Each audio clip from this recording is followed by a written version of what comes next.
What up, y'all? Today we're having a general discussion about Dragon Ball Super episode 131, the ends of the series, as well as a general discussion about the movie and the trailer that was just recently released. So it's kind of a combo video here, but they're related. You know, the ending of Dragon Ball Super leads into the movie, or at least the movie continues Dragon Ball Super. Before we get started, I need to mention that I have not been watching the spoilers, so I don't know what's gonna happen. I don't know any spoilers that may have been released for episode 131. So first off, theories for what's gonna happen at the end of 131.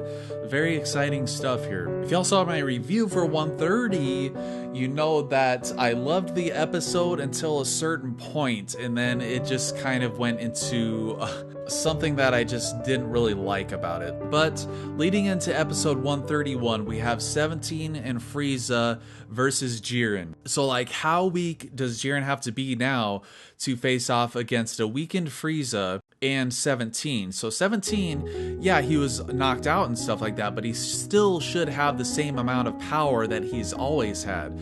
So if Jiren is substantially weaker than he is, maybe they have a chance here. And Frieza, I don't know how much like stamina he has left right now. I mean, he was unconscious for a while. I mean, if you take Goku, who's unconscious for 30 seconds, then he gains back like half his stamina or something crazy like that.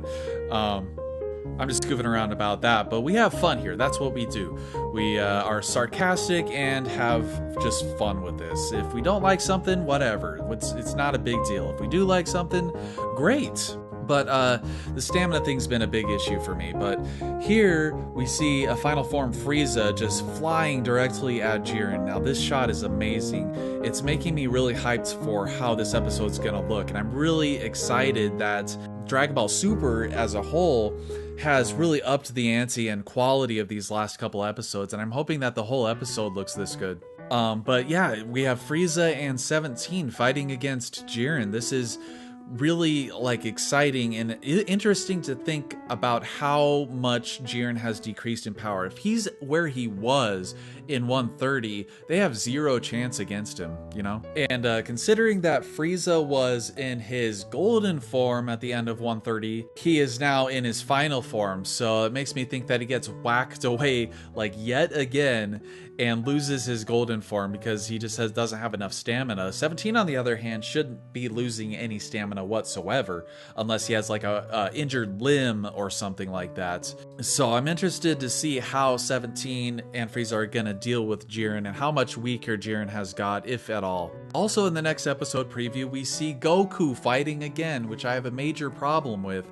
He has had no stamina this whole time, but I go into that more in my 130 review, so I won't talk about it too much, but it looks fantastic and I'm interested to see how they're gonna execute this, considering how much of a time crunch they have. You know, it feels really rushed, so I feel like they should have ended the tournament in the last episode and then have the summoning of the dragons here, but it looks like we're not going to have any kind of wrap-up episode or anything like that. We'll have half of the episode of 17, Frieza, and Goku fighting Jiren, and then the other half of the episode would be making the wish from the Super Dragon Balls, which, speaking of the wish, what is it going to be?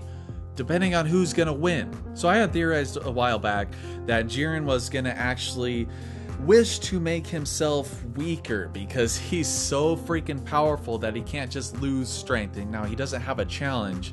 Now this last episode kind of proved that wrong, considering how frustrated he was getting at not being able to beat Goku with his, you know, philosophy of strength is all that matters, blah blah blah.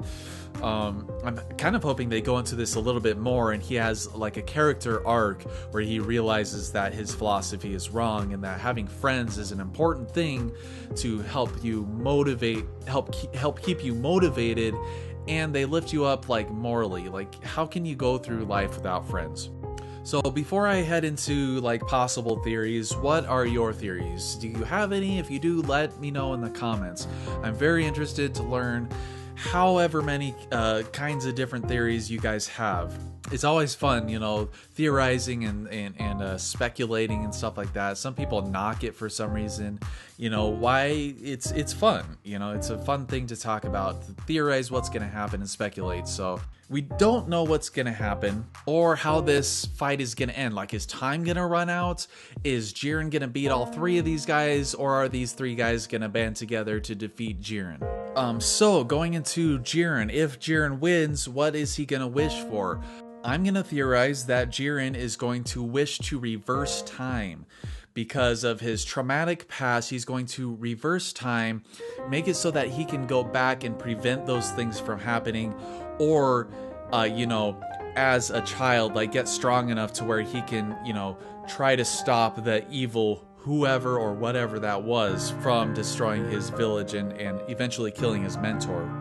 So I think if he wins, that'll be his wish, to reverse the things that happened then, or, you know, maybe bring them back to life. Something having to do with that.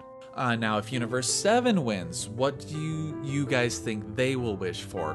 If Universe 7 wins, I think that they will wish to bring some, if not all, of the universes back. Or, you know, make a consolidated universe or something like that. Because honestly, if they don't wish something similar to that, like, doesn't that make them kind of like bad guys? If they have the power to bring back the people who were erased from existence, that didn't necessarily deserve to be erased from existence, I feel that they should feel obligated to bring these people back from the dead, because that's like trillions upon trillions of people who died. You know, you've had Universe 7 guys worried about one planet, planet Earth, and then you have all of these universes being erased, all of these lives being wiped out, and you have the power to bring them back. I don't know. If they wish for anything else, I would feel, part of me would feel disappointed in them. It's like, I know that these guys aren't necessarily full on like superheroes, justice seeking heroes, but you know, they're good people. So if you are good people, this is what you would do. But we don't know, so maybe they'll have some sort of twist to where, you know, Frieza gets the wish and he wishes that he is Zeno or something crazy like that. But anyway, I just wanted to talk a little bit about episode 131. What do you guys think is going to happen? Do you have any theories or anything like that to toss around? Put them down in the comments. This is going to be a lot of fun. So moving on to the movie, oh my freaking god. The new Dragon Ball Super movie being released in December. They're trying for a worldwide release. We don't know quite yet what the date would be for the like a Latin America or United States kind of release, but in Japan, it's December 14th, I believe it is. Interesting considering that's when Star Wars was released. But oh my god, that trailer, such fluid animation. I knew from the moment we saw that first thumbnail of Goku with his power pole, I was like, this is gonna be some smooth ass animation, because it's not like a super detailed or like sharp liney kind of things. It's more, a little bit more rounded, and I could tell that it would really lend itself to be like a smoother kind of animation, and this really shows. It's so smooth and it looks so good. I actually am one that likes the design choice or the design change. I've heard people saying that they don't care for it, and I can understand that, but I am liking it a lot actually, especially with how good it looks, with Goku kind of, you know, hopping back and forth, and the ice breaks under him, and then he jumps at the other Saiyan guy who we haven't seen yet. Man, what do you guys think? Are you hyped for this? I mean, I can't imagine anybody being a fan of Dragon Ball and not being super excited for this. You know, the only thing that I'm reserving my optimism for and kind of a little bit skeptical about would be the story, because we don't know anything about the story. It might be about Saiyans, it might be about Frieza's race. Toriyama has said that he's going to include more about the Saiyans and, you know, lore about Frieza's race too. So that's interesting, and I'm hoping that, considering the amount of planning they've had for this, that it's going to deliver on all fronts. Everything from animation side, the animation and viewing side of things, to the story aspects and the voice acting. I mean, the voice acting is going to be great. Like, I don't think we need to worry about that. If this movie looks as good as that trailer did, at least 80% of the time, if it looks this good, 80% of the time, maybe even less, then visually and on a technical side, it's going to be fantastic. The story side element is the only thing that we don't know anything about yet, so that is something that I'm a little bit skeptical about and I have high hopes for. So as always, what do you guys think of this movie? Are you super excited for it? Do you have any theories for the movie? What is the movie going to be about? Like, and who is the villain? Obviously, it depends on Dragon Ball Super 131 and the ending of the series.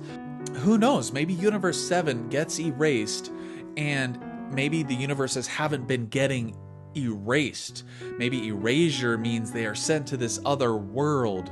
Even though erasure means you're wiped from existence completely, or it's supposed to mean that, maybe they'll retcon it and they're sent to this like dream kind of reality world or something like that. Or maybe Jiren wins, gets his wish to be plunged into the past, but they're plunged way too far. Everybody is plunged way too far into the past. And Goku's going up against this like ancient, Saiyan warrior. I mean, there's a lot of people saying that it's Yamoshi because, Toriyama brought up the original Super Saiyan, who is Yamoshi, so it would make a lot of sense for it to be Yamoshi. But anyway, what do you guys think? Let me know in the comments.